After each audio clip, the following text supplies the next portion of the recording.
Praise the Lord. கிறிஸ்துவுக்குள் பிரியமானவர்களே, இது புனித வாரத்தின் 6ஆம் நாள். இந்த நாளிலே ஆண்டவராகிய இயேசு கிறிஸ்துவை சிலுவையிலே அறையும்படிக்கு பிரதான ஆசாரியர்களும் மற்ற ஜனத்தார் அனைவரும் கூடி முடிவெடுத்தார்கள். இயேசுவை குற்றமில்லாதவர் ஒருவரை காட்டி கொடுக்கப்பட்டதனால் அவர் நம்முடைய பாடுகளை ஏற்றுக்கொண்டார்.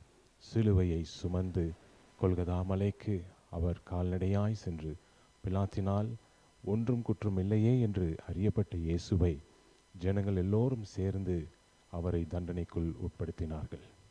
இன்றைக்கு நம்முடைய வாழ்க்கையிலும் குற்றமே செய்யாத நம்மிலும் சில பேர் இப்படிதான் குற்றம் சுமத்துகிறார்கள். ஆண்டவராகிய இயேசு நம்மை அவர் சுமந்தபடினாலே அவர் நம் பாடுகளை ஏற்றுக்கொண்டு நம்முடைய மீறுதலுக்காய், நம்முடைய சுகத்திற்காய், நம்முடைய பலனுக்காய், என் பாவங்களையும் கழுவுவதற்காய் ஆண்டவர் சிலுவையை சுமந்து தண்டனையை ஏற்றுக்கொண்டார். விளைவு 3ஆம் நாள் அவர் சொன்னபடியே மீண்டும் உயிர்த்தெழுந்தார். இன்றைக்கும் ஆண்டவர் நம் மத்தியிலே ஜீவனுள்ள தேவனாய் அவர் வசிக்கிறவராய் இருக்கிறார். அவரை நோக்கி நாம் காத்திருக்கிறோம். நிச்சயமாகவே உங்கள் வாழ்க்கையிலையும் கர்த்தர் ஒரு மாறுதலை கொண்டு வருவார். நீங்கள் ஒப்பு கொடுப்பீர்களானால் ஆண்டவர் இன்றைக்கே ஒரு அற்புதத்தை உங்கள் வாழ்க்கையிலே செய்ய அவர் ஆவலாய் இருக்கிறார். என்னை நேசிக்கிறாயா என்று ஆண்டவர் கேட்கிறார். இந்த நாளிலே நாமே ஒப்பு கொடுப்போம்.